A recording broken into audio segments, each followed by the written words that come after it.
all about how nonprofits tell their stories. I'm your host, Matt Pearl. I was a broadcast journalist, a TV news reporter, locally and nationally for 20 years.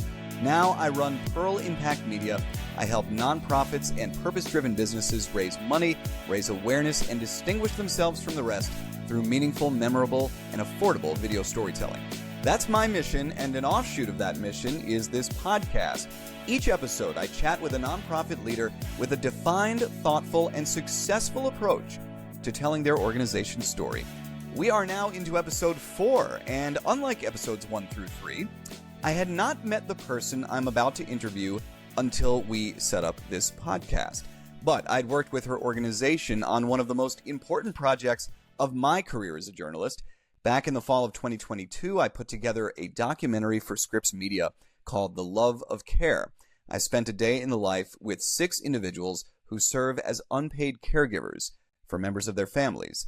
Through that project, I became familiar with Caring Across Generations, an advocacy group that doesn't just speak up for caregivers. They teach caregivers how to speak up for themselves, how to tell their own stories. The person who oversees that work, among other things, is the person that I am excited to share the screen with today.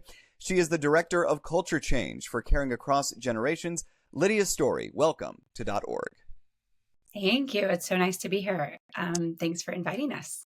Of course. And Lydia, the first question, always the toughest. Tell us about Caring Across Generations in 30 seconds or less. Okay. Caring Across Generations has been working for over a decade to transform the systems and the culture related to care in the United States. And that means through that work, we are bringing together everyone who is impacted by, touched by care. And that includes older adults, disabled people, parents, family caregivers, unpaid family caregivers, care workers, and anyone who needs time off of their job to take care of themselves or someone else. So honestly, almost everybody is part of our mission here at Caring Across, but very specifically, we seek to lead us all into a future where anyone who needs it at any point in life can give and receive care with dignity and more ease. It is a community that definitely does not get its fair share of attention, and it's great to see the work that you do with the caregiving community across the country. Follow-up question. Obviously, you have a very interesting title, Director of Culture Change. I'd love for you to talk about your role and what exactly you do with Caring Across Generations and the caregivers who you work with. Sure. I lead one of the programs within Caring Across Generations. I think it might be helpful for me to spell out sort of our organizational theory of change, which is that shifting our culture, shifting our mindsets and our cultural norms and our cultural visibility for the experiences of and the work of care is just as important as shifting the policies and systems that support people who give and need care in this country.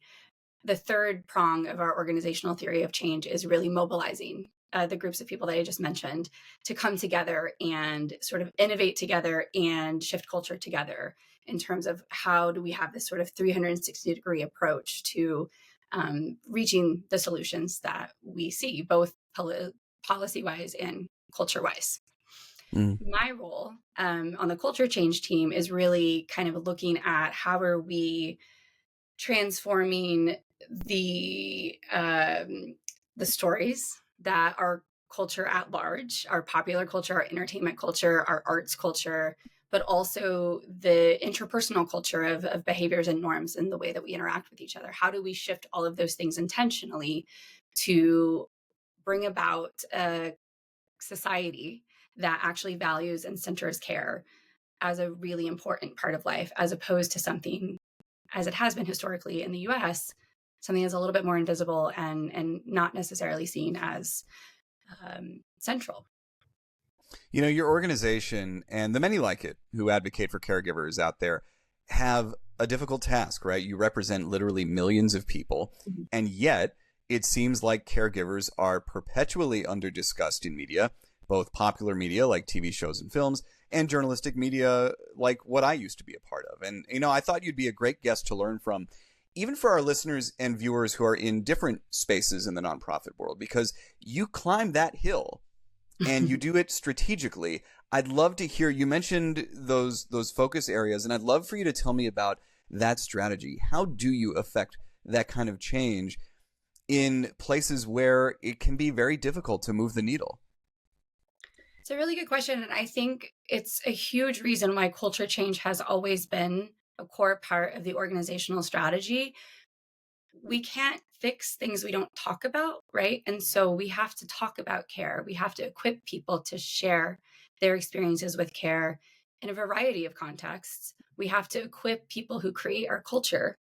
My day to day is really working with film and TV writers, producers, filmmakers to shape the stories that we put on screen and sort of consume on a broad level to be more inclusive of this part of our lives. How are we lifting? I think culture change is also about lifting this up to a level of visibility so that it's recognized in a bigger way, at a more scaled way, so that when we talk about the types of policy and systemic solutions that the constituents that we serve need, it's understood more at a collective societal level, like as something that's worth discussing, right?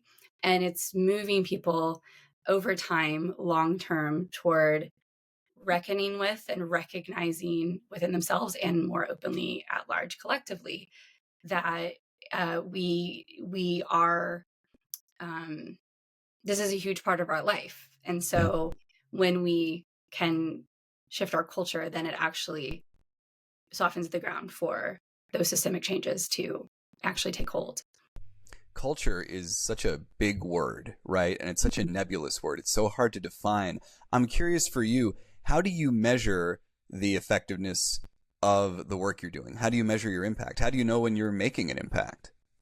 Yeah, I think that's a great question. And one thing that was established by the organization when this work and this core program of the organization was um, launched was, what are the long-term goals when we talk about culture change for care?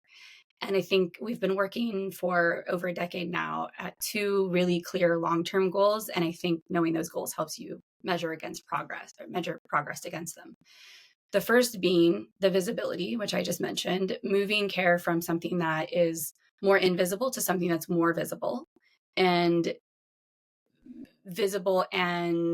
and let's say discussed, right? In all forms of media and interpersonal relations and interactions.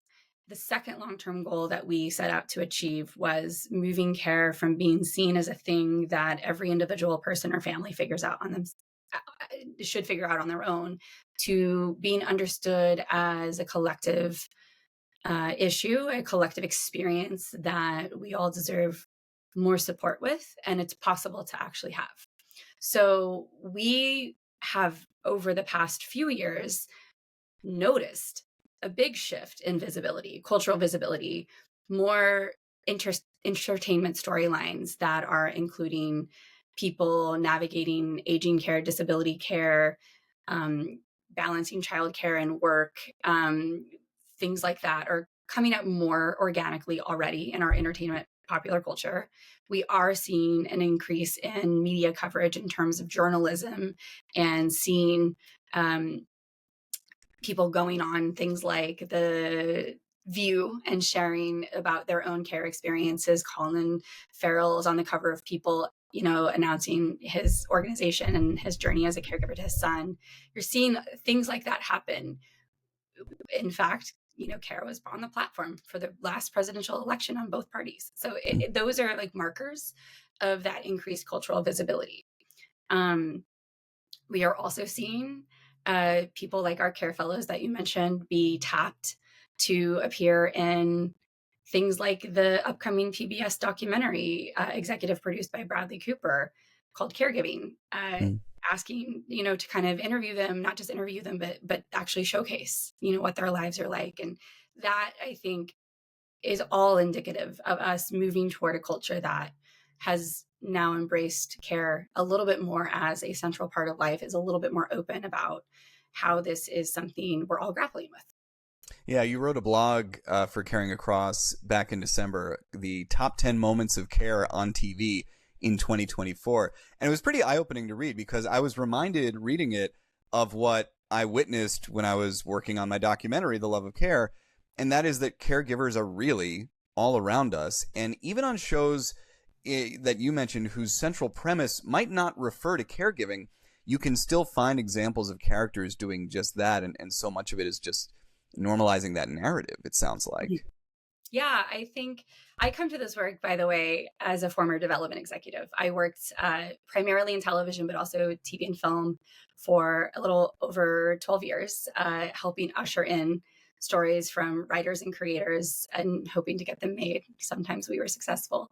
But when I started, first of all, I became a mom in 2019, just a few months shy of the or ahead of the global pandemic. And my own personal experience navigating childcare in a pandemic was incredibly just wildly eye-opening. And trying to find daycare in the post-pandemic world, you really kind of brought my attention to how we are just not actually supporting families in this country with any kind of care need.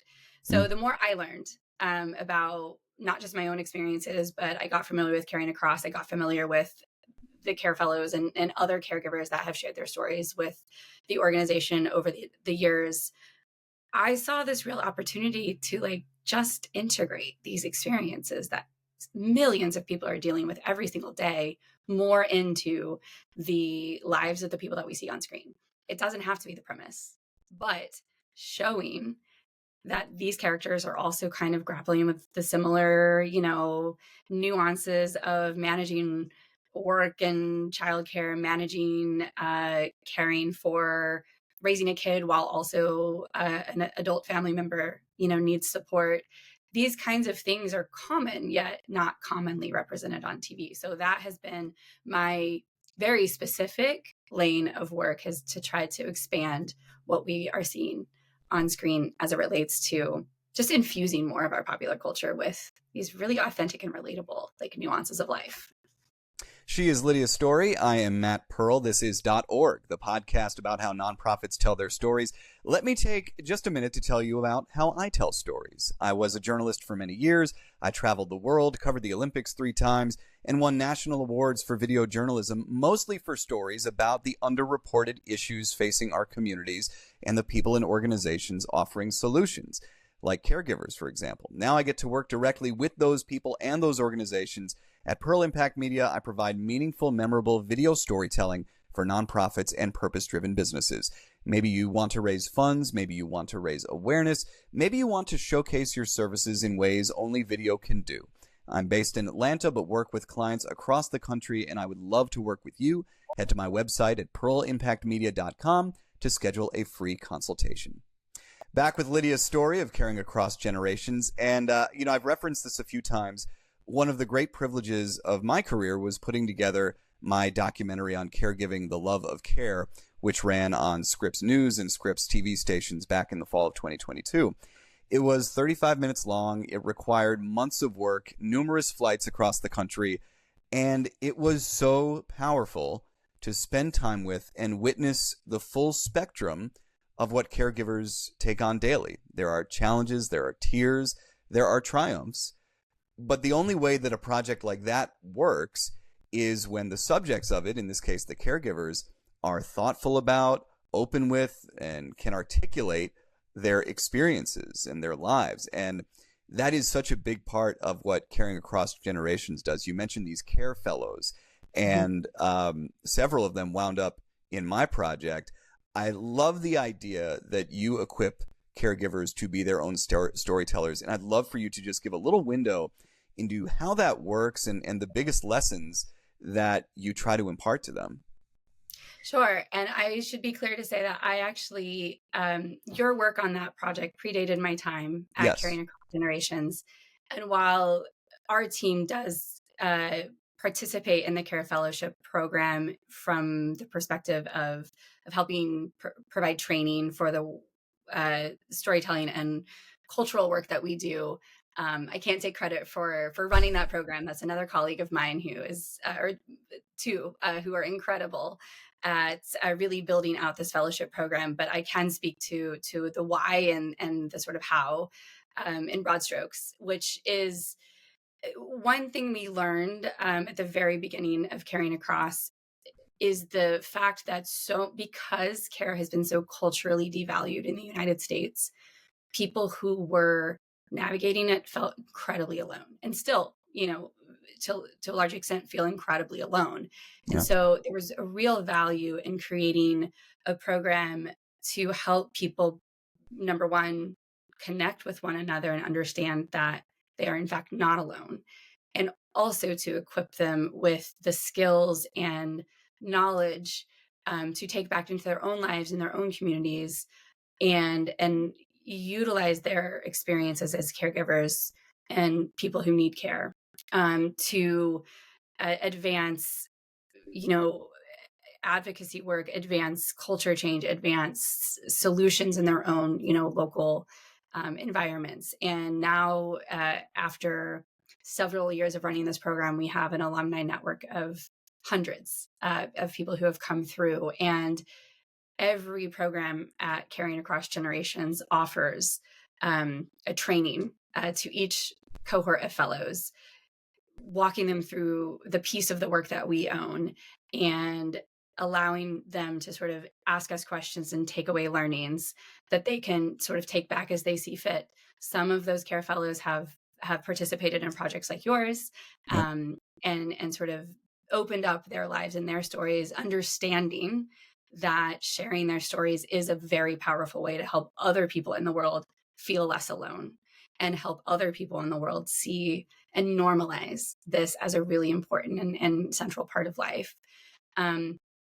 They've also worked with me and my team on things like helping talk to writers in Hollywood who were thinking about, storytelling related to care experiences with disability and aging. They have worked with my colleagues to inform artists who are creating new installations and visual art that was sort of putting into a new vision of care, out into the world. They've Mm. worked with us to shape a one-woman Broadway show to kind of capture the breadth of different experiences. And in that, they have essentially sat down in different contexts and intimate settings with creators and artists to really share not just like their stories, but really perspectives on what these experiences have meant to them, and like also what is it that we need out there, right? We really truly want to um, create opportunities for our care fellows and the caregivers that we work with in our community to really contribute to the solutions, and inform the solutions, whether that be policy or culture. We're not doing that for them. That's not our role to provide the answers. Our role is to Right. facilitate opportunities for people who are directly impacted and experiencing challenges to, create those solutions.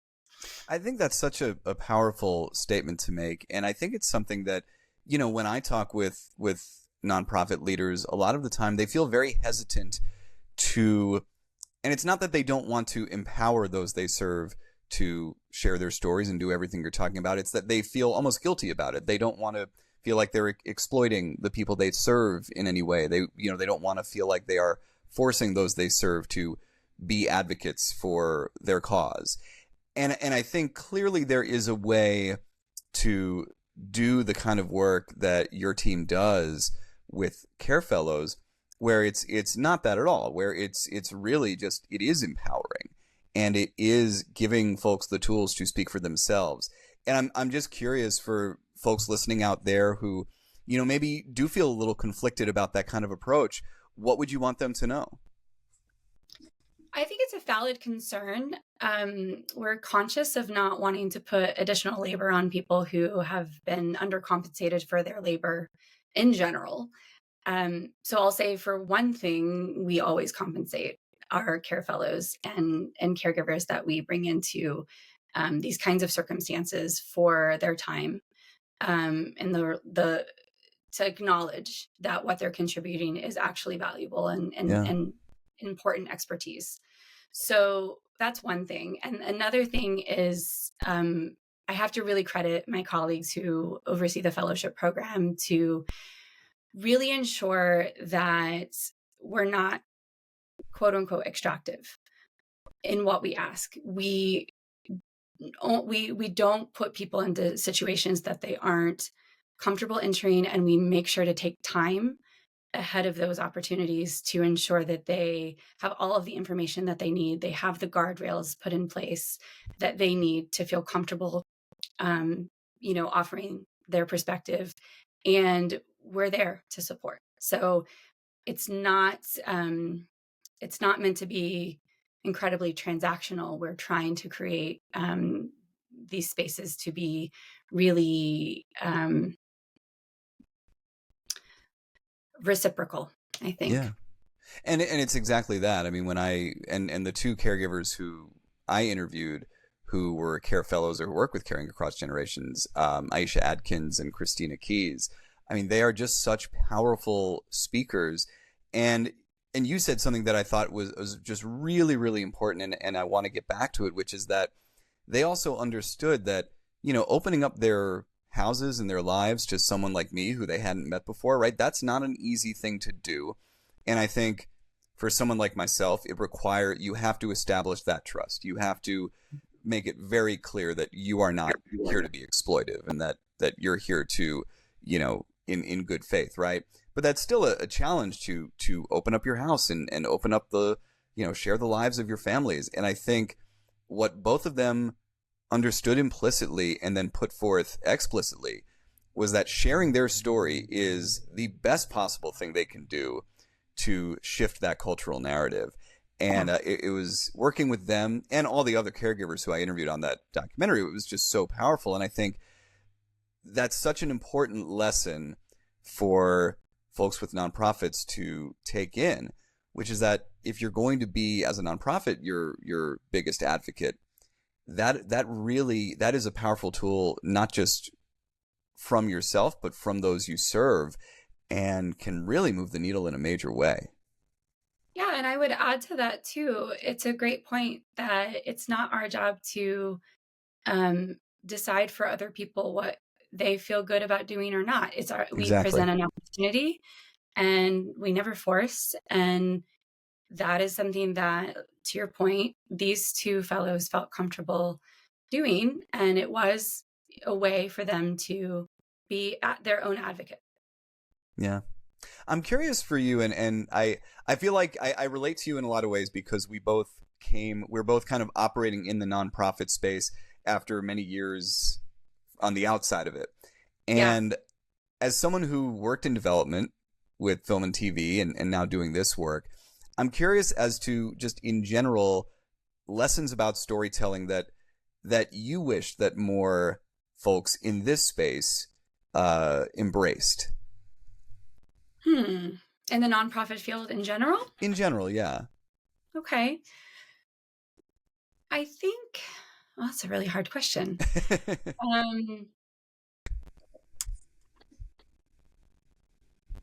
I said this just a moment ago in the meeting I had before joining you today, that I actually think everything is storytelling.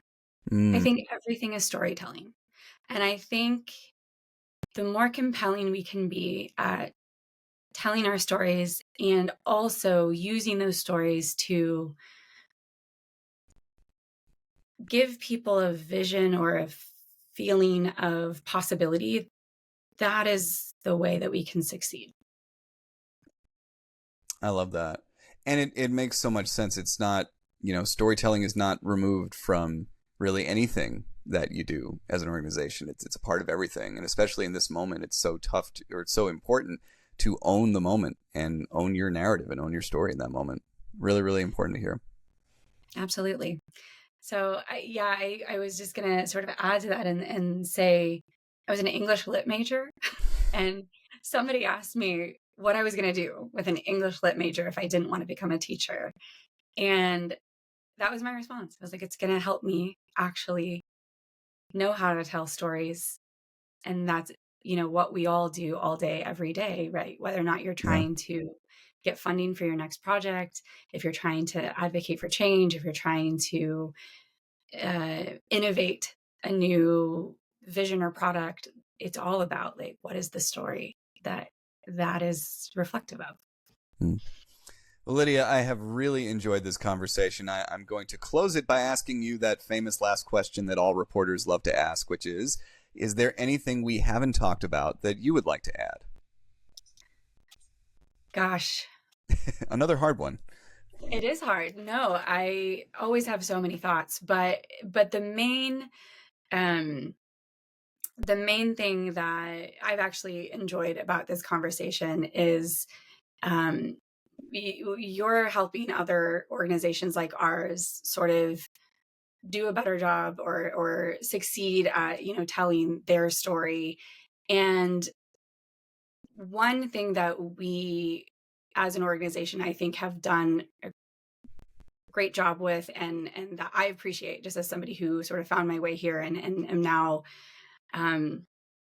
sort of leading the strategy is to really understand not just our own story, but the ones that are sort of already out there in the world, and how do we work together to kind of to weave care into the stories that already exist, whether that's me specifically trying to get film and TV to integrate care into their storylines, but also how is care connected to the conversations we're having about education and housing and all of these other things. So just another additional thought.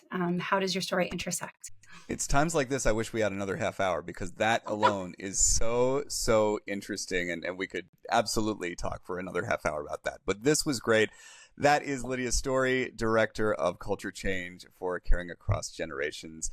Lydia, where can we find Caring Across Generations? Anything you'd like to mention about the organization? Please look for us at caringacross.org and follow us, join our mailing list, and you'll hear lots more to come. Lydia, thanks so much for your time. It was great to talk to you. Thank you so much. And that is episode 4 of .org. If you found this helpful and want others to hear it too, a great rating or review wherever you get your podcast goes a long way. Please take the time if you can. And check out my work at Pearl Impact Media. Video storytelling can be so beneficial for organizations. I would love to work with yours. Book a free consultation at pearlimpactmedia.com. All right, friends, I am Matt Pearl. Thank you for listening to .org. See you next time.